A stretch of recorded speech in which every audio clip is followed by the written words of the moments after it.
Screen Time Stories is presented by Pinwheel. Pinwheel gives kids and teens a smartphone experience that actually supports healthy development. I'm Julie, and as a parent, I know that embracing technology today is a must. Our kids will log on whether we like it or not. So let's lean into the challenges and joys of parenting with tech by learning from the latest research and experts in the field. This is Screen Time Stories, parenting techniques for raising tech natives. Let's figure this out together.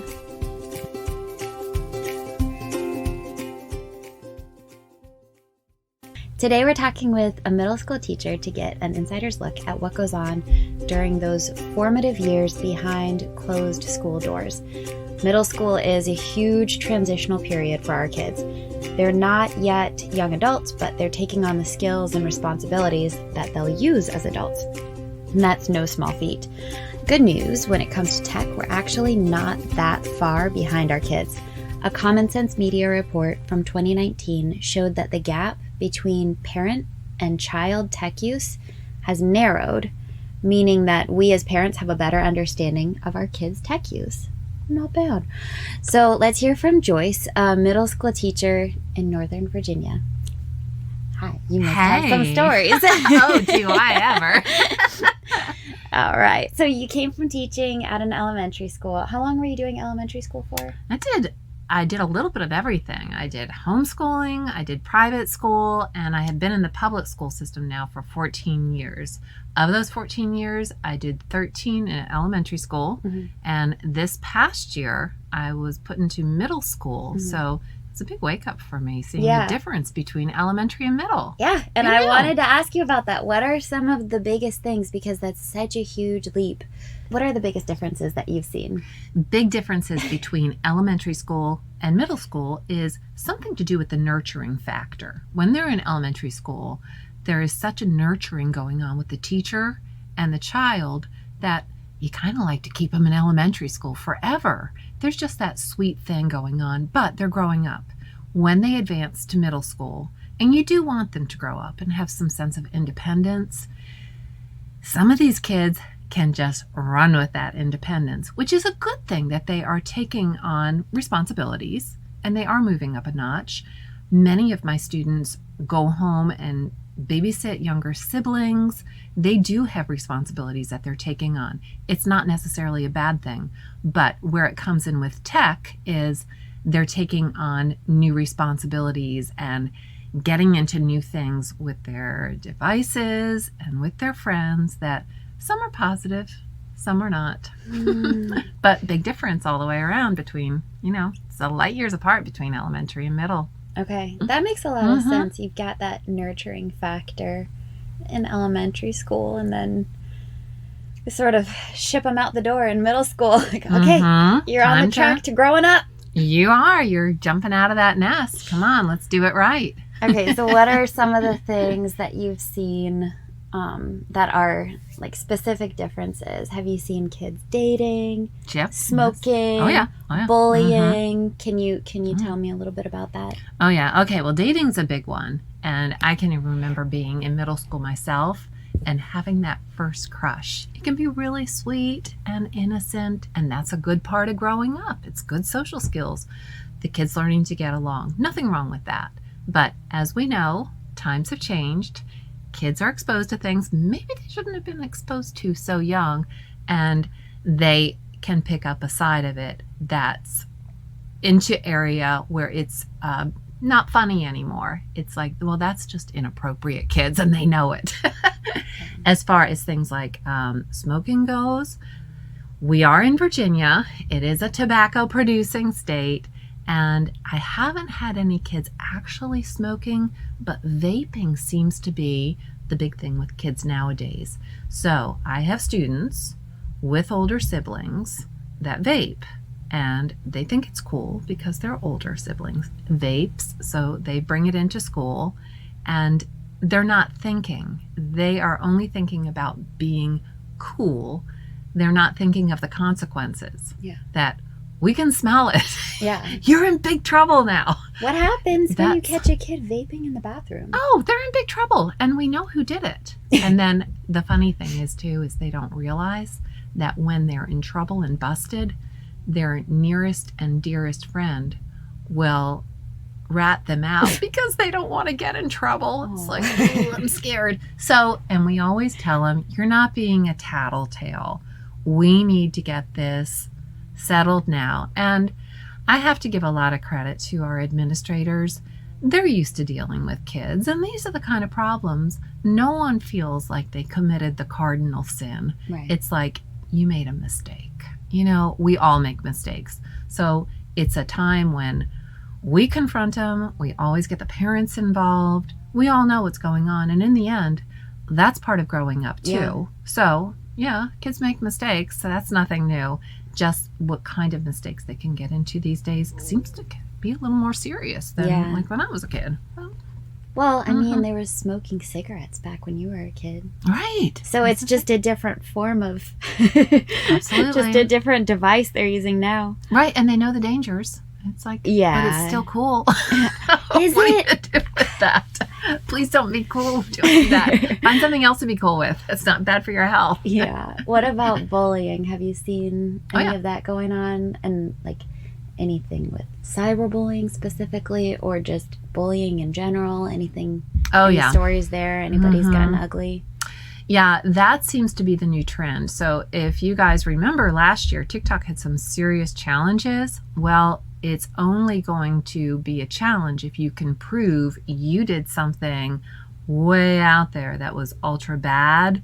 So the kids would video it. They wouldn't video their faces, but they would video what they were doing to basically what it amounted to was vandalism to the school. And then they uploaded it quickly. They also created sites, which was impressive, but in a bad way. They did one on our middle school called a fight site. This is actual kids fighting. And it's like, you know, they're cheering them on. That's and crazy. I must say this too. I am in Northern Virginia. This is an area we are not known for having. It's not like high crime. No, it's not. These are nice suburban families that are seeing their kids do these things that really, this is not cool. Fight club. Fight club. Exactly. So we strongly discourage that kind of behavior. But again, it's something we didn't even worry about 10 years ago. So that's very true. Because, you know, when I was in high school 20 years ago, if there was a fight going on, we had flip phones. We couldn't even really take a proper video on the potato. And so we're like, you know, possibly sharing it with one or two other people over our shoulders.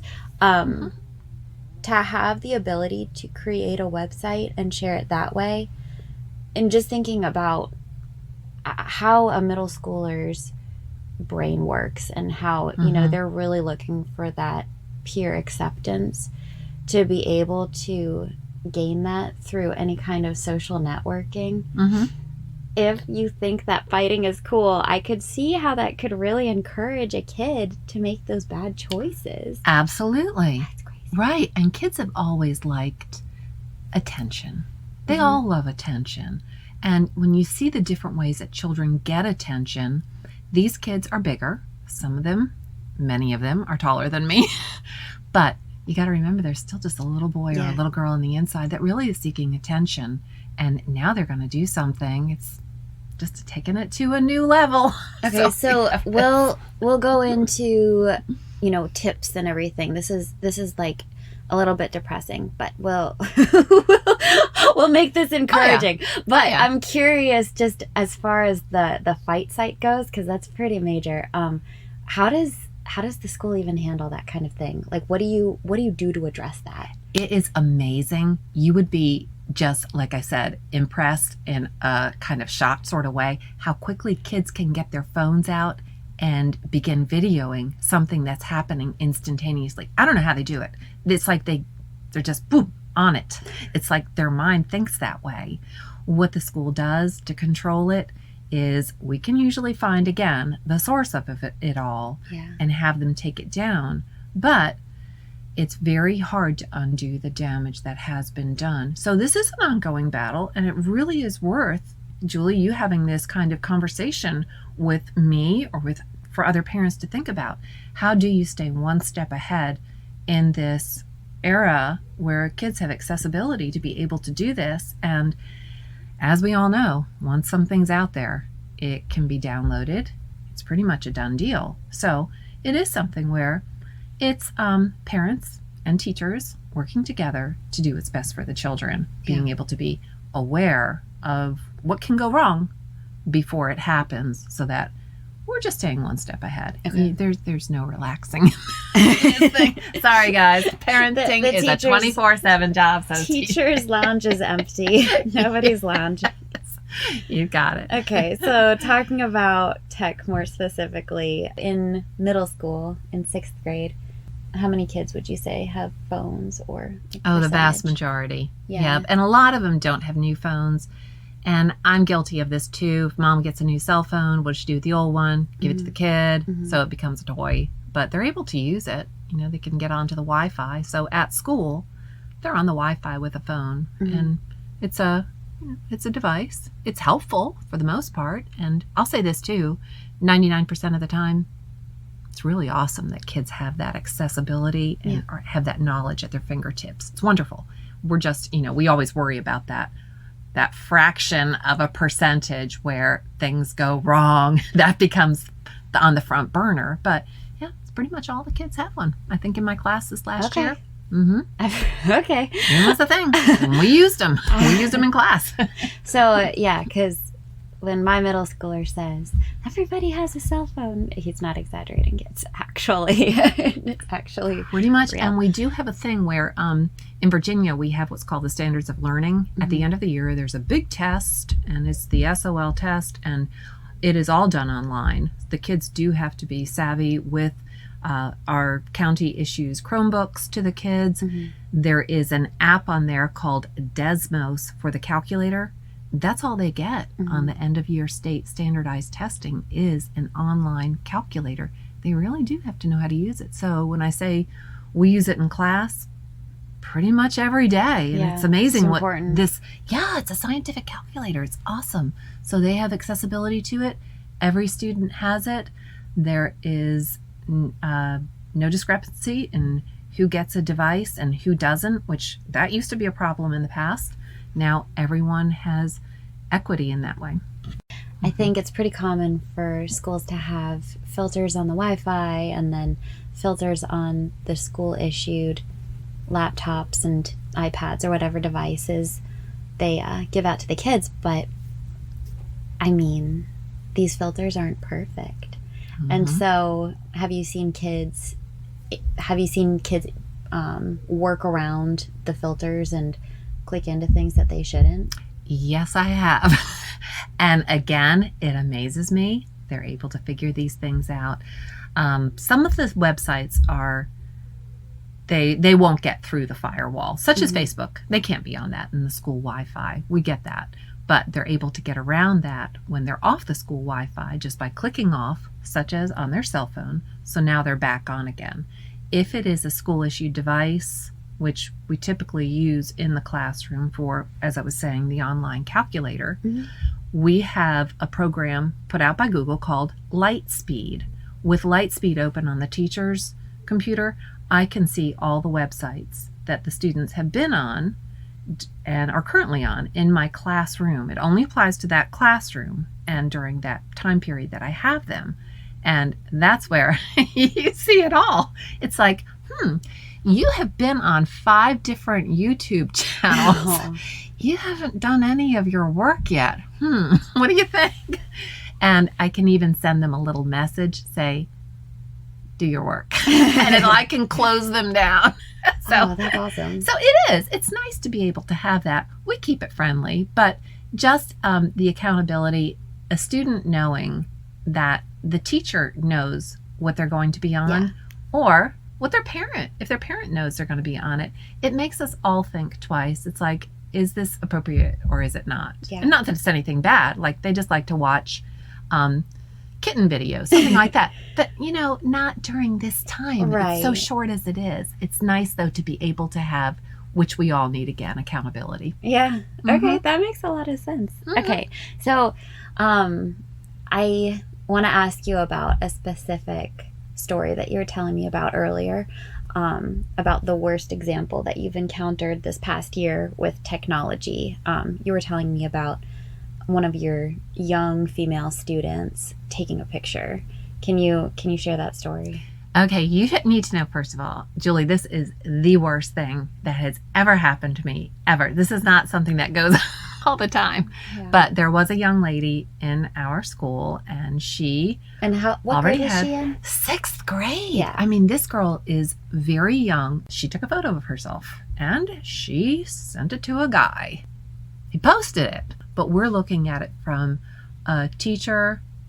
It was grandparents that were raising the young lady, an administrative point of view, thinking, what do we do with this situation? Yeah. How do we get rid of it? That one, fortunately, seemed to resolve itself. Had this young lady done the same situation, I think when she was a little bit older, maybe in high school, I don't think it would have gone away. Yeah. I think the maturity level of the other students helped squash it. So she's lucky, but we're on a very bad path if we think that this is a way we get attention. And bless her heart, I know she's got some big problems going on in her home life. But again, this is, my goodness, never thought we'd deal with a problem like this in middle school. Well, and I know that there's some, factors that go into this. If it was, not sent on school grounds, or if it wasn't, directly relating to the school in any way, there's some gray area there. But was she sending it from school, or was the kid posting it and sharing it during school hours? The boy that she sent it to? Oh gosh, when it all happened, I know it was happening inside the school, but I don't believe she took the picture of herself in school. But for it to be the chatter in the cafeteria on a particular day made it a school-wide issue. Okay. So now it's brought home to school, which a lot of things are. Some of the things that the kids will find to share are outside of school, but when it gets stirred up on their free time, yes, it became a school issue. Yeah, in the school building. Yeah. So was any action taken against? Oh, yeah. What happened? Oh, yeah. Yeah, we had guidance counselors involved trying to get to the bottom of why were you doing this? And it was more the psychology behind it. What is the bigger issue here for maybe attention-seeking behavior that we see in other ways, but this way was so inappropriate that it, like I said, it broke our hearts. But also, you always think of kids who are from families who are concerned and protecting their child. And what do you do when you're a parent who is doing everything in your power to protect your child and keep them, innocent as long as you possibly can, and they get exposed to something like this? That's not fair to those kids. Right. So that's where you want this thing to be over with.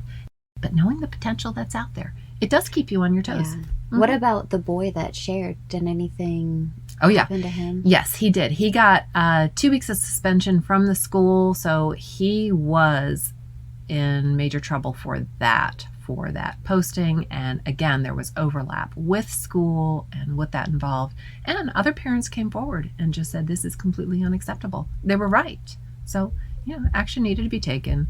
There was an example made of it. This is inappropriate. It's so far off base from what we do in school. We just want to learn. The kids and teachers we're there to learn. This is not a big social club. And they were making it into that. I mean, I can't imagine some of the kids that received the photo even wanted to see that. No. Whether it's because it's their friend or because it's content that's too mature for them. Right. And, maybe I'm making them more innocent than they truly are, but I have a feeling there's got to be some kids out there that just received the photo and have some minor trauma overseeing it. Absolutely. Yeah, I wish I hadn't seen that today. Yeah. Right. Yeah, I didn't ask for this. It just, Right, you know, it's not somebody shared it on, you know, a social network, or else, you know, sent it directly to my phone. And now I know what my fellow classmate looks like naked. Absolutely. And again, that's one of those things that I teach mainly math, and I never thought I'd see the day when I had to deal with these kind of issues.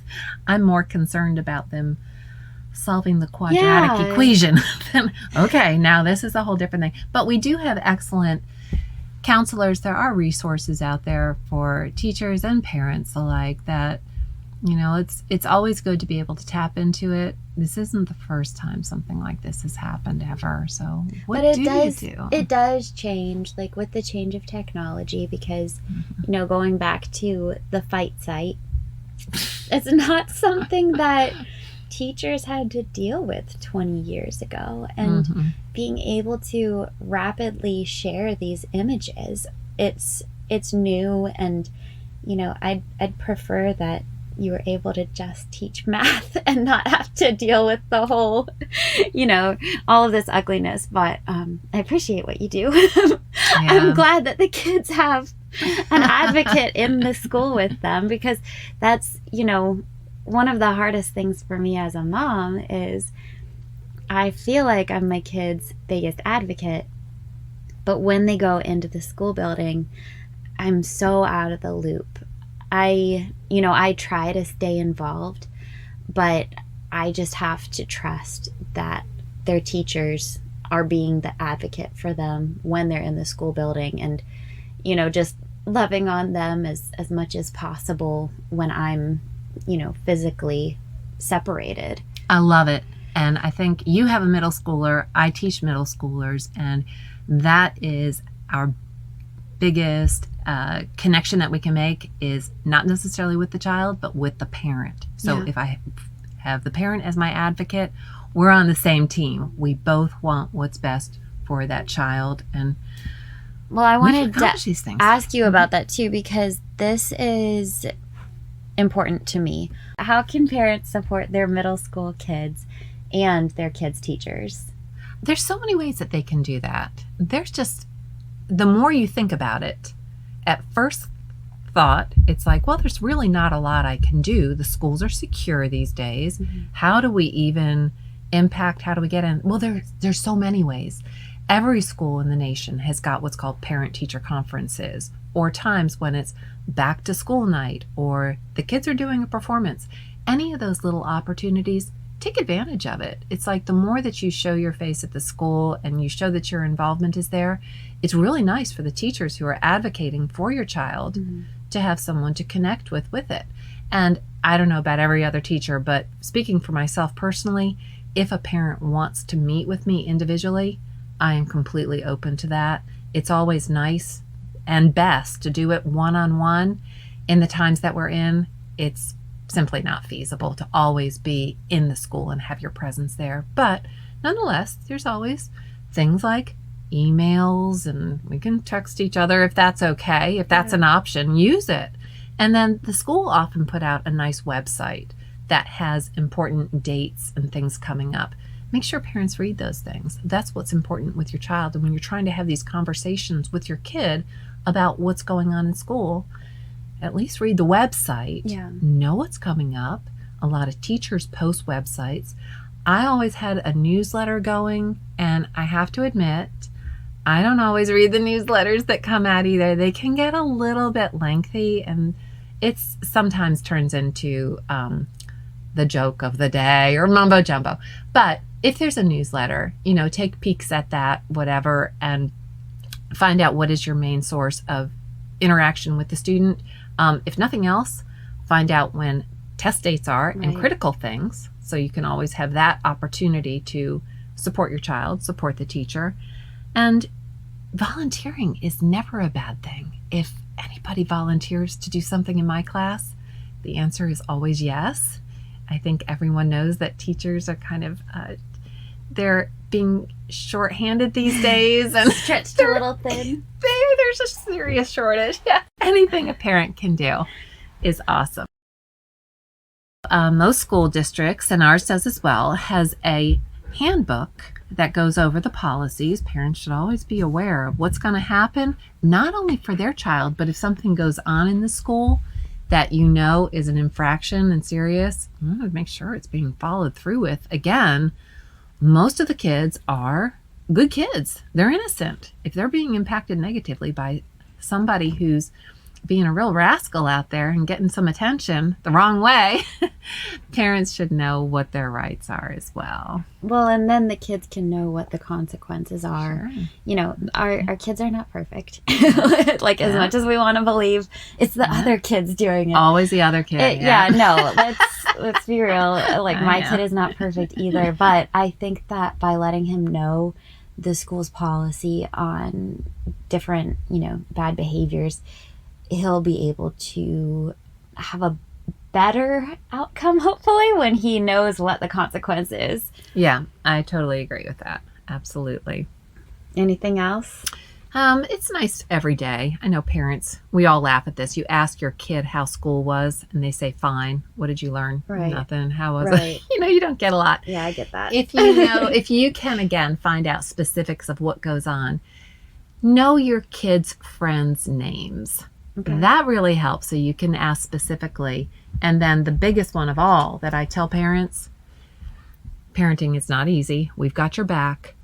Try to be consistent. Yeah. So consistency is 99% of it. No matter what happens, we all like boundaries. We like to know what the rules are. Mm-hmm. And if you step over it, okay, there's going to be a consequence for it, or maybe there's a reward, Right. Right. But to be able to be consistent is huge. Thank you so much for sharing your insight with us today. My main takeaways are that middle school is tough for kids and their teachers. So I'm going to cut everybody some slack when mistakes are made, and every other day.